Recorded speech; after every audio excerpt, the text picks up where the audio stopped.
Estaba frente al altar, con mi vestido blanco de ensueño, cuando las puertas de la iglesia se abrieron de golpe y vi a mi suegra corriendo por el pasillo con un niño de apenas 2 años en brazos, gritando que esa boda no podía continuar porque ese pequeño era el hijo secreto de Marco, mi prometido.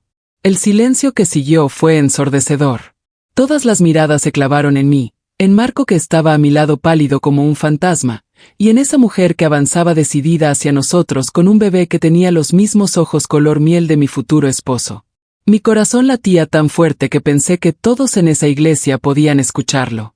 Las manos me temblaban y el ramo de rosas blancas que sostenía cayó al suelo con un golpe seco que resonó en toda la nave. Todo había comenzado 8 meses antes, cuando Marco me pidió matrimonio en la playa de Cancún durante nuestras vacaciones de aniversario. Habíamos estado juntos durante 4 años, viviendo en la Ciudad de México, compartiendo sueños, construyendo un futuro.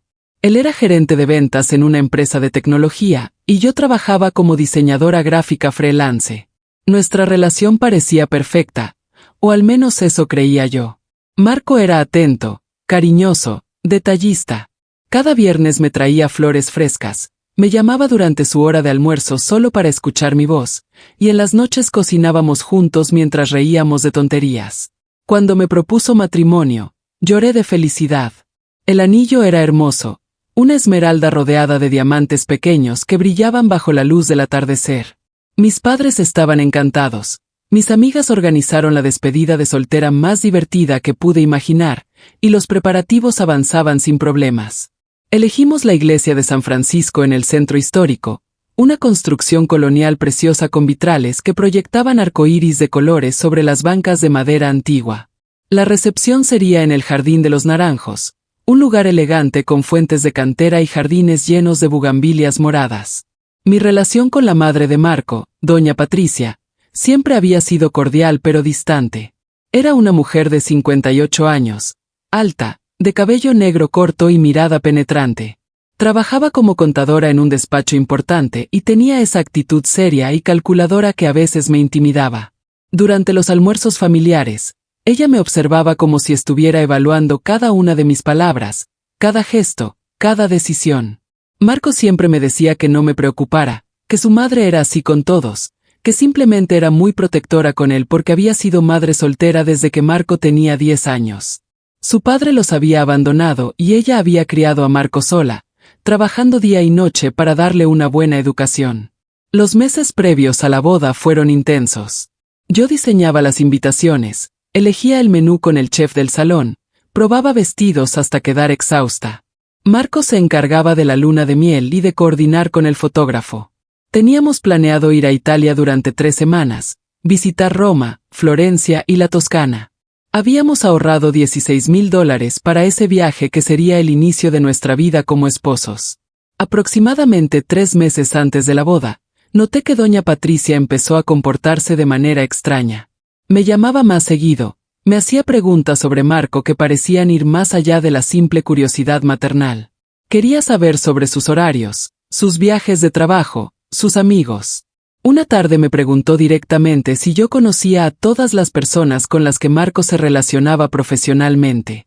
La pregunta me pareció extraña, pero le dije que sí, que Marco era muy transparente conmigo. 2 semanas después, recibí una llamada de doña Patricia pidiéndome que nos viéramos a solas. Me citó en un café cerca de mi oficina, el café de la parroquia, un lugar tradicional donde servían el mejor café lechero de la zona. Llegué puntual a las 4 de la tarde un martes lluvioso. Ella ya estaba ahí, sentada junto a la ventana, viendo caer la lluvia con expresión seria. Cuando me senté frente a ella, noté que sus manos temblaban ligeramente mientras sostenía su taza de café. Me preguntó si yo realmente conocía a Marco, si estaba segura de querer casarme con él. Le dije que sí, que lo amaba profundamente y que estaba completamente segura de mi decisión. Ella suspiró hondo, pareció querer decir algo más, pero finalmente solo murmuró que esperaba que yo fuera muy feliz. La conversación me dejó inquieta, pero Marco me tranquilizó esa noche cuando se lo conté. Me dijo que su madre siempre había sido dramática, que probablemente le costaba aceptar que su hijo ya no la necesitaría tanto después de casarse. Las semanas pasaron volando entre pruebas de vestido, ensayos del vals y reuniones con proveedores. Mi vestido era un sueño hecho realidad, con encaje francés y una cola de 3 metros que mi prima pequeña llevaría orgullosa durante la ceremonia. Había contratado a María del Carmen, una estilista reconocida que cobraba 2.500 pesos, para que me peinara y maquillara el día de la boda. Todo estaba saliendo perfecto, demasiado perfecto tal vez. La víspera de la boda, durante el ensayo en la iglesia, doña Patricia llegó tarde y con aspecto agitado. Tenía el cabello despeinado, algo inusual en ella que siempre lucía impecable. Durante toda la práctica estuvo distraída, contestando mensajes en su teléfono con urgencia. En un momento, la vi salir apresurada de la iglesia hablando por teléfono con alguien. Su voz sonaba alterada aunque no pude escuchar la conversación completa. Esa noche casi no dormí. No era por nervios normales de boda, sino por una inquietud extraña que no podía explicar. Marco estaba en casa de su madre como dictaba la tradición, así que yo estaba sola en nuestro departamento.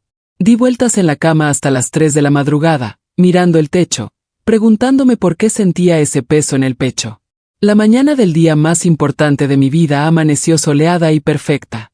Mis damas de honor llegaron temprano con champaña y fresas. Mi madre lloró al verme con el vestido puesto.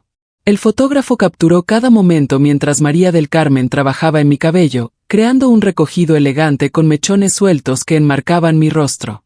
El maquillaje era natural pero sofisticado, justo como yo lo había soñado. Llegamos a la iglesia en una limusina blanca a las 5 de la tarde. Los invitados ya estaban todos sentados, 180 personas entre familiares y amigos. Las flores que habíamos elegido, lirios blancos y rosas color durazno, decoraban cada rincón de la iglesia llenando el aire con su fragancia dulce. El cuarteto de cuerdas comenzó a tocar el canon de Pachelbel cuando inicié mi recorrido por el pasillo del brazo de mi padre. Marco me esperaba al frente del altar luciendo increíblemente guapo en su traje negro hecho a la medida. Sonrió al verme y pude ver lágrimas en sus ojos. Todo era perfecto, mágico, como en las películas. El padre Ignacio, un sacerdote mayor de voz suave que había bautizado a Marco, comenzó la ceremonia con las palabras tradicionales. Llegamos a la parte de los votos y justo cuando Marco iba a comenzar a decir el suyo, las puertas de la iglesia se abrieron violentamente. El ruido hizo que todos volteáramos. Doña Patricia entró corriendo, su elegante vestido azul marino desarreglado, el cabello suelto cayendo sobre su cara, y en sus brazos llevaba a un niño pequeño.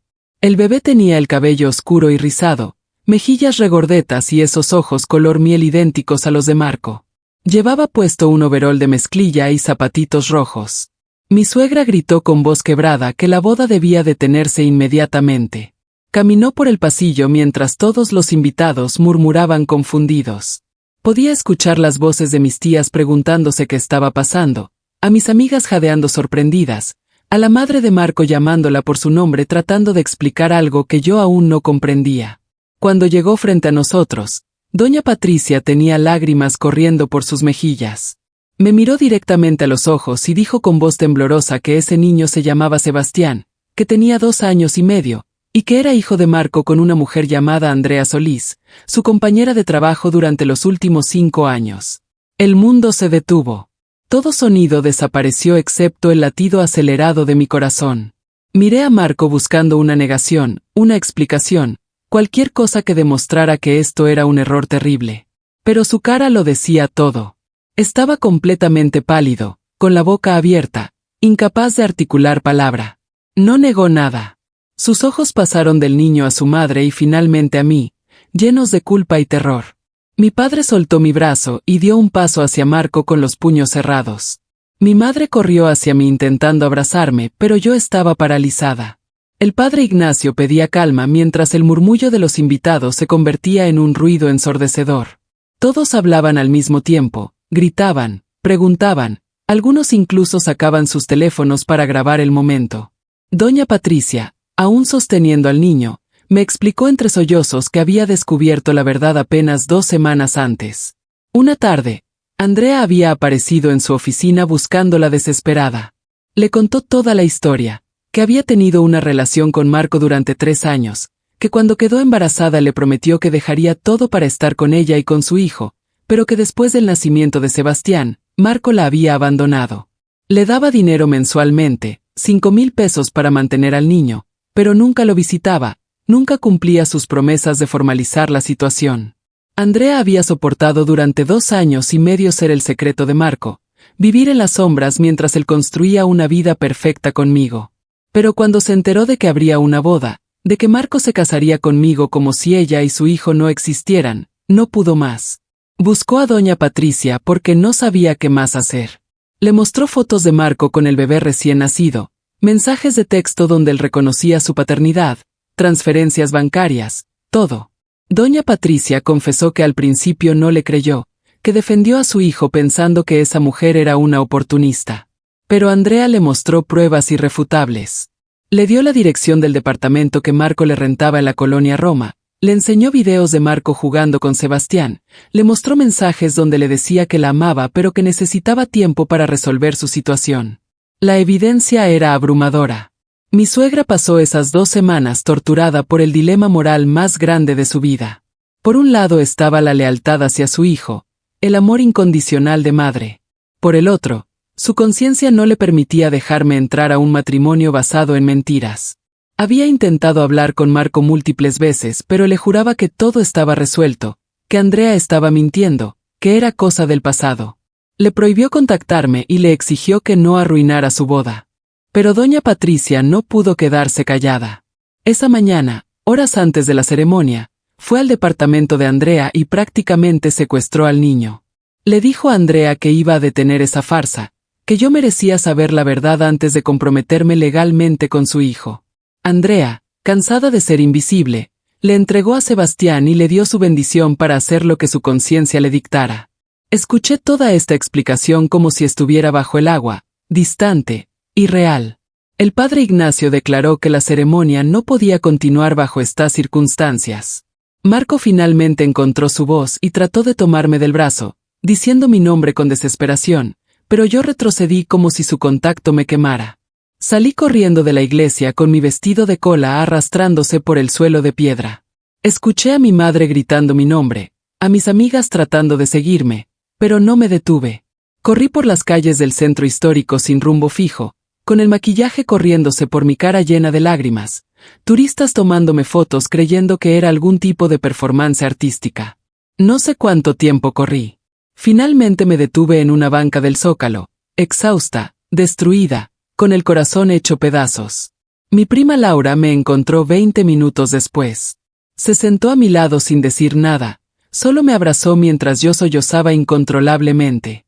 El vestido que había costado 35,000 pesos estaba sucio y roto en la parte de abajo. Los zapatos de satín que había mandado hacer especialmente estaban destrozados. Los días siguientes fueron los más oscuros de mi vida. No salí de mi habitación en casa de mis padres, a donde había regresado inmediatamente. Mi madre me subía comida que yo apenas tocaba. Mi padre hacía llamadas cancelando la luna de miel, devolviendo regalos, notificando a invitados. Marco me llamó 300 veces los primeros 3 días. Dejó mensajes de voz llorando, suplicando que lo escuchara, que le diera una oportunidad de explicar. ¿Pero qué podía explicar?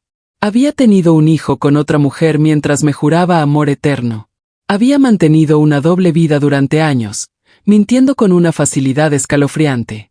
Cada vez que decía que tenía una junta hasta tarde, cada viaje de negocios, cada fin de semana que supuestamente pasaba con amigos, ahora todo cobraba un nuevo y doloroso significado. Una semana después del desastre, doña Patricia vino a visitarme. Mi primera reacción fue rechazarla, gritarle que se fuera, pero algo en su expresión me detuvo. Lucía demacrada, con ojeras profundas, años más vieja que la última vez que la había visto. Se sentó en la sala de mis padres y me dijo que entendería si yo la odiaba, que sabía que había destruido el día más importante de mi vida. Le pregunté por qué no me dijo antes, por qué esperó hasta el último momento. Me explicó que había luchado consigo misma durante esas 2 semanas, que el amor de madre la cegaba, que quiso creer que su hijo no era capaz de algo así. Pero la noche anterior a la boda, no pudo dormir. Siguió viendo la carita de Sebastián, un niño inocente que no tenía culpa de nada, y pensando en mí, una mujer que estaba a punto de casarse sin conocer la verdad completa sobre el hombre con quien compartiría su vida. Me dijo algo que nunca olvidaré, que el amor real no es mantener secretos para proteger a alguien, sino tener el valor de decir la verdad aunque duela, aunque destruya, porque a la larga la verdad es el único cimiento sobre el cual se puede construir algo real.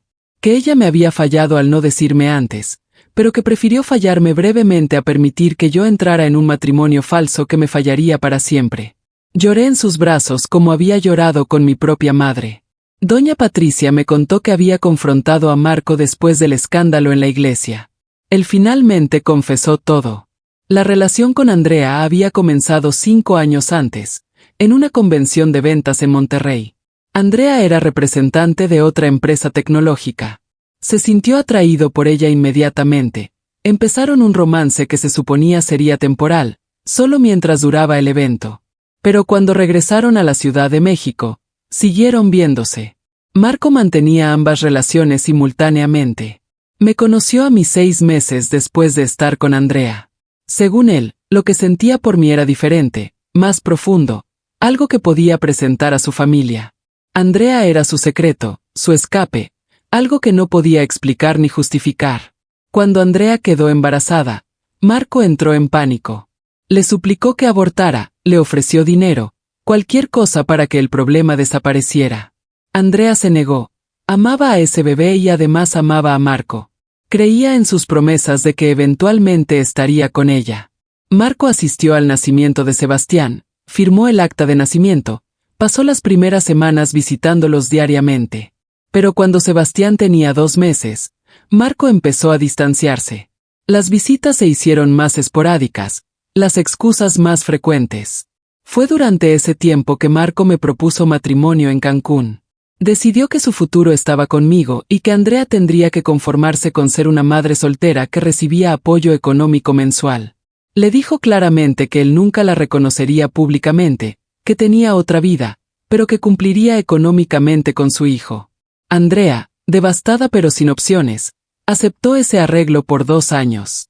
Vivía en un departamento de 40 metros cuadrados que Marco le pagaba, recibía 5,000 pesos mensuales que apenas cubrían las necesidades básicas de Sebastián. Trabajaba desde casa como administradora virtual para poder cuidar al niño. Veía a Marco tal vez una vez al mes, cuando él podía inventar una excusa convincente. Escuchar toda esta historia me revolvió el estómago. El hombre que yo creía conocer no existía. Era una ilusión cuidadosamente construida. Me pregunté cuántas veces había estado con Andrea y luego había regresado a casa conmigo, besándome con la misma boca que había besado a otra, diciéndome que me amaba con la misma lengua que pronunciaba promesas vacías. Decidí que necesitaba escuchar la versión de Andrea. Doña Patricia me dio su número y dirección. Una tarde lluviosa de martes, 3 semanas después del desastre, toqué la puerta de su departamento en un edificio antiguo de la colonia Roma. Andrea abrió la puerta cargando a Sebastián en su cadera. Era bonita, de mi edad aproximadamente, cabello castaño largo y ojos verdes cansados.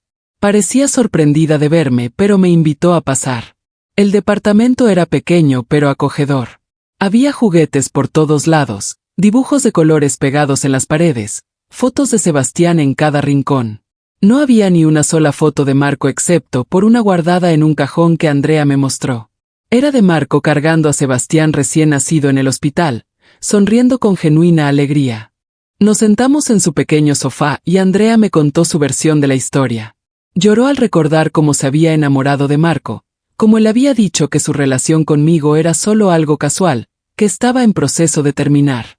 Esa mentira la mantuvo enganchada durante meses. Cuando finalmente descubrió la verdad, ya estaba embarazada de 4 meses. Andrea me mostró mensajes de texto que destrozaron las últimas esperanzas que tenía de que hubiera alguna explicación razonable. Marco le decía a ella que la amaba, que ella era su alma gemela, que algún día estarían juntos oficialmente. Los mensajes eran de hace 1 año, mientras él y yo vivíamos juntos, mientras planeábamos nuestra boda, mientras yo diseñaba nuestras invitaciones soñando con nuestro futuro. Le pregunté por qué no me había contactado antes. Andrea bajó la mirada avergonzada y me explicó que Marco le había advertido que si ella me decía algo, cortaría todo apoyo económico y nunca volvería a ver a Sebastián. Ella dependía de ese dinero para sobrevivir, no tenía familia que la apoyara, sus padres habían muerto cuando ella era joven. Estaba atrapada en una situación imposible, amando a un hombre que la usaba, criando sola a un hijo que merecía conocer a su padre. Sebastián se acercó a mí con curiosidad mientras Andrea y yo hablábamos. Me ofreció uno de sus juguetes, un camioncito rojo, con una sonrisa que me partió el corazón porque era idéntica a la de Marco. Ese niño inocente no tenía culpa de ninguno de los errores de los adultos a su alrededor. Merecía tener un padre presente, no un fantasma que aparecía con dinero pero sin amor real. Antes de irme, Andrea me dio un sobre que contenía copias de todas las pruebas, mensajes, transferencias bancarias, el acta de nacimiento de Sebastián donde Marco aparecía como padre, fotos, videos. Me dijo que podía hacer con esa información lo que creyera necesario, que ella solo quería que Sebastián algún día tuviera una relación real con su padre, no este limbo doloroso donde existía pero no existía al mismo tiempo. Esa noche, con todas las pruebas esparcidas sobre mi cama, tomé una decisión. No le daría a Marco la satisfacción de verme destruida para siempre. No permitiría que esta traición definiera el resto de mi vida. Me levanté de la cama, me miré al espejo y me prometí que saldría adelante, más fuerte y más sabia. Los siguientes meses fueron de reconstrucción. Conseguí un contrato grande con una empresa internacional de publicidad que me permitió mudarme sola a un departamento nuevo en la colonia Condesa, lejos de todos los lugares que me recordaban a Marco. Empecé terapia con una psicóloga especializada en trauma emocional que me ayudó a procesar todo lo sucedido sin dejar que me consumiera. Marco intentó contactarme durante meses. Enviaba flores a mi oficina que yo devolvía sin abrir. Aparecía en eventos donde sabía que yo estaría hasta que mis amigos lo corrían. Me escribía cartas largas explicando que había sido cobarde, que había cometido el error más grande de su vida, que haría cualquier cosa por recuperarme. Pero yo había aprendido algo fundamental. El amor no es suficiente cuando la confianza está rota. Y la confianza no se recupera con palabras bonitas o promesas vacías. Se construye con acciones consistentes durante años, algo que Marco había demostrado ser incapaz de dar. Había tenido múltiples oportunidades de decirme la verdad y en cada una eligió la mentira. 6 meses después de aquel desastroso día en la iglesia, me encontré casualmente con Andrea y Sebastián en un parque. El niño estaba más grande, corriendo entre los juegos con energía infinita. Andrea me contó que finalmente había demandado a Marco por pensión alimenticia formal. Un juez había ordenado que Marco debía pagar 12,000 pesos mensuales y establecer un régimen de visitas obligatorio. Marco había intentado negociar, pero el juez fue firme. Sebastián tenía derecho legal a conocer a su padre. Andrea me mostró fotos de las primeras visitas supervisadas. Marco lucía incómodo, forzado, como si estar con su propio hijo fuera una obligación desagradable en lugar de un privilegio. Me di cuenta en ese momento de que había esquivado una bala. Si doña Patricia no hubiera tenido el valor de detener esa boda, yo habría descubierto la verdad eventualmente, pero ya siendo esposa de Marco, tal vez con hijos propios, atrapada en una situación legal y emocionalmente más complicada. Su intervención, aunque dramática y dolorosa, había sido un regalo envuelto en sufrimiento. Un año después del incidente, mi vida era completamente diferente. Mi negocio de diseño gráfico había crecido exponencialmente. Contraté a 2 asistentes y abrí una oficina pequeña pero moderna en Polanco.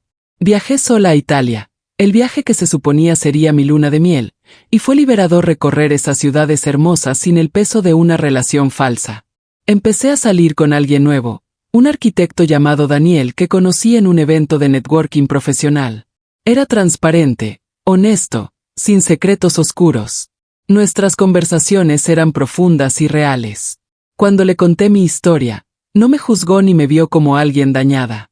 Me vio como una sobreviviente, alguien que había atravesado el fuego y salido más fuerte. Doña Patricia y yo desarrollamos una amistad inesperada. Tomábamos café una vez al mes y hablábamos de todo menos de Marco. Ella se había distanciado de su hijo después de descubrir su capacidad para la mentira sistemática. Me confesó que se sentía decepcionada de haberlo criado de esa manera, aunque yo le recordaba que los adultos son responsables de sus propias decisiones. Ella visitaba a Sebastián regularmente, siendo la abuela que el niño merecía. Me mostraba fotos del pequeño en sus cumpleaños, en sus primeros días de escuela. Sebastián estaba creciendo rodeado del amor de su madre y su abuela, y eso era hermoso de presenciar. En cuanto a Marco, escuché por amigos mutuales que su vida se había desmoronado. Perdió su trabajo después de que el escándalo de la boda llegara a oídos de sus superiores. Aparentemente la empresa tenía políticas estrictas sobre conducta ética y mantener relaciones paralelas con colegas violaba esos códigos. Tuvo que mudarse a un departamento más pequeño para poder cumplir con la pensión de Sebastián. Su reputación en los círculos sociales que compartíamos quedó arruinada. Parte de mí sintió satisfacción al escuchar sobre sus consecuencias, no voy a mentir. Pero otra parte, la parte que había sanado a través de la terapia y el tiempo, simplemente sintió indiferencia. Marco era un capítulo cerrado de mi vida, una lección aprendida, pero ya no ocupaba espacio emocional en mi corazón. 2 años después del día que debió ser mi boda, me encontré en la inauguración de mi segunda oficina, esta vez en Guadalajara. Estaba rodeada de clientes, socios, amigos verdaderos que me habían apoyado durante mi reconstrucción.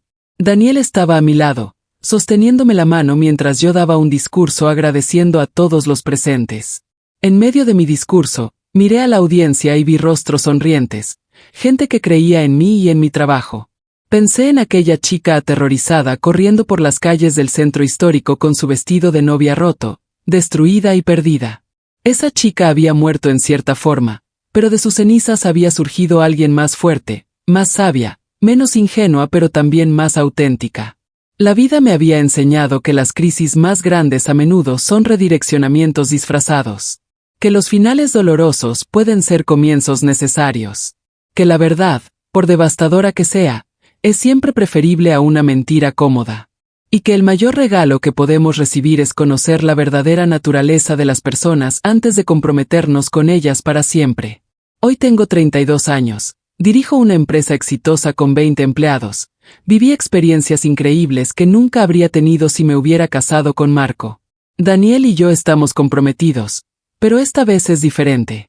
Es una relación basada en transparencia total, respeto mutuo y honestidad brutal incluso cuando duele. A veces aún sueño con aquel día en la iglesia. En mis sueños escucho el sonido de las puertas abriéndose, veo a doña Patricia corriendo por el pasillo. Pero ahora, en lugar de despertar con ansiedad, despierto con gratitud. Gratitud hacia una mujer que tuvo el valor de destruir una mentira antes de que se convirtiera en un matrimonio. ¿Y sabes qué? Aprendí algo invaluable, que las señales de alarma siempre están ahí si decidimos verlas. Las conversaciones extrañas con doña Patricia, las ausencias inexplicables de Marco, esa sensación de inquietud que intenté ignorar. Mi intuición me estaba gritando, pero yo elegí no escuchar porque quería tanto que funcionara que preferí la ilusión a la realidad. Nunca volví a hablar con Marco. No hubo cierre formal, no hubo conversación final. Simplemente dejé que esa puerta se cerrara y puse todos mis candados. Él intentó buscarme algunas veces más durante el segundo año, pero eventualmente se rindió. Escuché que estaba saliendo con alguien nuevo, y honestamente le deseé suerte a esa persona. Iba a necesitarla. La última vez que vi a Andrea y Sebastián fue hace 6 meses. El niño ya tiene 5 años y es brillante, curioso, lleno de vida. Andrea me contó que había conocido a alguien, un maestro de primaria que trataba a Sebastián como si fuera su propio hijo. Estaban construyendo algo real, algo honesto. Ver su felicidad me llenó de alegría genuina. Esta historia que viví, este desastre público que fue mi no boda, me enseñó más sobre mí misma que cualquier otra experiencia. Me enseñó sobre mi fuerza, sobre mi capacidad de recuperación, sobre el valor de rodearme de personas que realmente me aman. Me enseñó que el amor propio es más importante que cualquier relación romántica, y que nunca debemos ignorar nuestra intuición por miedo a estar solas. Mis padres, que gastaron casi 400,000 pesos en esa boda que nunca sucedió, me dijeron algo que jamás olvidaré. Mi padre, un hombre de pocas palabras pero gran sabiduría, me abrazó una noche mientras yo lloraba en su hombro y me susurró: «Hija, ese dinero no se perdió. Compramos tu libertad. Compramos tu futuro. Y eso no tiene precio». Mi madre agregó que prefería verme sola y feliz que casada y miserable, fingiendo una vida perfecta mientras moría por dentro. Tuve que enfrentar la vergüenza social durante meses. La gente murmuraba cuando me veían en el supermercado, en eventos, en reuniones familiares. Algunos me miraban con lástima, otros con curiosidad morbosa. Hubo quienes se atrevieron a preguntarme directamente qué había pasado, si era verdad lo que habían escuchado. Aprendí a mantener la cabeza en alto y responder con dignidad que sí. Había descubierto a tiempo que mi prometido llevaba una doble vida, y que estaba agradecida de haberlo descubierto antes y no después. Mis amigas fueron mi red de salvación. Carolina, mi mejor amiga desde la preparatoria, prácticamente se mudó a mi departamento las primeras semanas. Me obligaba a comer, a bañarme, a salir de la cama. Organizaba noches de películas y helado, me llevaba a caminar por el parque, me escuchaba repetir la misma historia una y otra vez sin juzgarme ni cansarse. Mónica, otra de mis amigas cercanas, usó sus contactos para conseguirme los primeros contratos grandes de diseño que me permitieron recuperar mi independencia económica. El proceso de cancelar todo lo relacionado con la boda fue agotador. Algunas empresas fueron comprensivas y devolvieron el dinero completo. Otras solo devolvieron un porcentaje. El salón de eventos nos cobró una penalización de 50,000 pesos porque la cancelación fue con menos de un mes de anticipación. El fotógrafo se quedó con el anticipo de 15,000 pesos. Las invitaciones ya impresas, que costaron 12,000 pesos, terminaron en la basura. Fue doloroso ver todo ese dinero evaporarse, pero como dijo mi padre, era el precio de mi libertad. Los regalos de boda fueron otra situación complicada. Habíamos recibido anticipadamente algunos obsequios de familiares y amigos cercanos. Pasé semanas devolviendo cada uno, escribiendo notas de disculpa explicando la situación. Fue humillante pero necesario. No quería quedarme con nada que me recordara a ese día o a esa relación. Mi vestido de novia quedó colgado en mi closet durante 3 meses. No tenía el valor de mirarlo, pero tampoco podía deshacerme de él. Finalmente, mi prima Laura sugirió donarlo a una organización que proporcionaba vestidos de novia gratuitos a mujeres de escasos recursos que se casaban. La idea me gustó. Al menos algo bueno saldría de toda esa experiencia. Cuando empaqué el vestido y lo llevé a la organización, sentí como si estuviera cerrando físicamente ese capítulo. Durante el primer año después del escándalo, tuve que trabajar arduamente en reconstruir mi autoestima. La terapia me ayudó a entender que lo que Marco hizo no tenía nada que ver con mi valor como persona. No era porque yo fuera insuficiente o porque Andrea fuera mejor. Era porque Marco era fundamentalmente deshonesto, egoísta y cobarde. Esas eran sus deficiencias de carácter, no las mías. Mi terapeuta, la doctora Ramírez, me hizo un ejercicio que cambió mi perspectiva. Me pidió que escribiera una carta a mi yo del pasado, a la chica que estaba a punto de casarse sin saber la verdad. En esa carta, le agradecí por ser lo suficientemente fuerte para sobrevivir lo que venía, le aseguré que el dolor eventualmente pasaría, y le prometí que del otro lado de esta crisis habría una versión de ella más auténtica y poderosa. Lloré escribiendo esa carta, pero también fue increíblemente sanador. Aprendí a estar sola sin sentirme sola. Descubrí hobbies nuevos, tomé clases de cerámica, empecé a hacer yoga, viajé sola a lugares que siempre había querido conocer. Fui a Oaxaca y me perdí en sus mercados coloridos. Visité San Miguel de Allende y caminé por sus calles empedradas, sintiendo la libertad de no tener que consultar con nadie mis planes. Conocí gente nueva que me conoció como la versión actualizada de mí misma, no como la novia abandonada. Hubo momentos difíciles, no voy a romantizar el proceso. Hubo noches donde lloraba hasta quedarme dormida, días donde no quería levantarme de la cama, momentos donde cuestionaba si alguna vez podría volver a confiar en alguien. El aniversario de lo que debería haber sido mi boda fue especialmente duro. Mis amigas me llevaron a un spa todo el día y después a cenar a mi restaurante favorito. Me recordaron todo lo que había logrado en ese año y lo orgullosas que estaban de mi resiliencia. Cuando conocí a Daniel 1 año y medio después, estaba genuinamente feliz estando sola. No estaba buscando una relación, no necesitaba ser rescatada o validada por nadie. Estábamos en una conferencia sobre branding y diseño donde ambos éramos ponentes. Después de mi presentación, él se acercó a felicitarme y empezamos a platicar. La conversación fluyó naturalmente, sin pretensiones ni juegos. Lo que me atrajo de Daniel fue su transparencia. En nuestra primera cita me habló de su divorcio anterior, de los errores que había cometido, de lo que había aprendido. Me contó sobre su hija de 8 años de ese matrimonio y cómo la copaternidad con su exesposa funcionaba bien. No había secretos, no había áreas oscuras que evitara tocar. Esa honestidad fue refrescante después de haber vivido en un mundo de mentiras con Marco. Le conté mi historia en nuestra tercera cita. Estábamos cenando en un restaurante italiano tranquilo cuando decidí que si esto iba a ir a algún lado, él necesitaba saber. Le narré todo, desde el día en la iglesia hasta mi proceso de recuperación. Daniel escuchó sin interrumpir, sin juzgar. Cuando terminé, tomó mi mano y me dijo, gracias por confiar en mí con tu historia. Y lamento que hayas tenido que pasar por eso.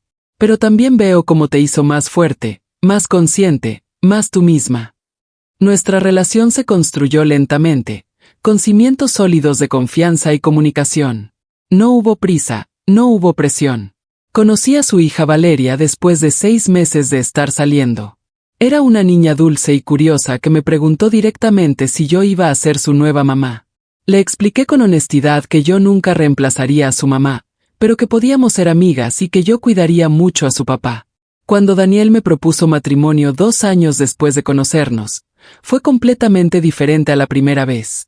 Estábamos en su departamento, un sábado por la mañana haciendo el desayuno juntos.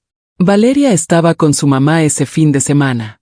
Mientras yo cortaba fruta, Daniel se arrodilló con un anillo simple pero hermoso y me dijo, no te prometo perfección, porque soy humano y cometeré errores.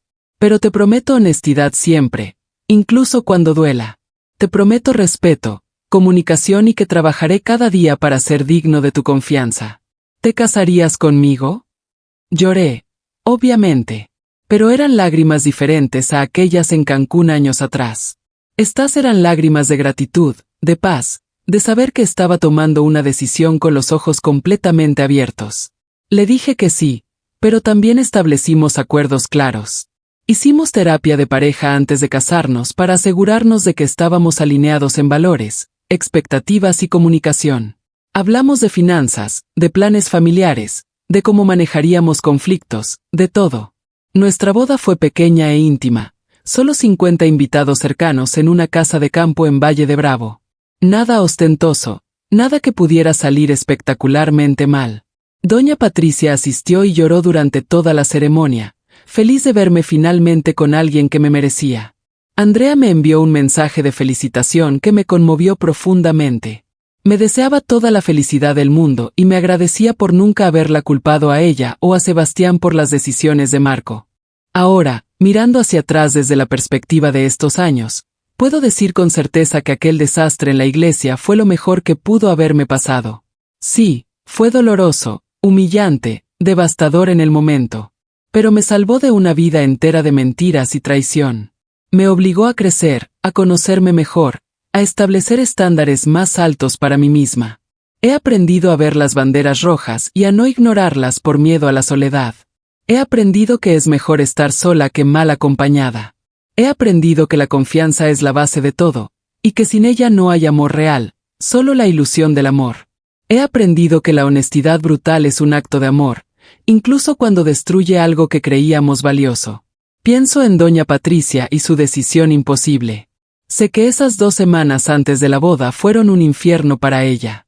Sé que la atormentó la duda, que cuestionó si estaba traicionando a su hijo o salvando a una mujer inocente.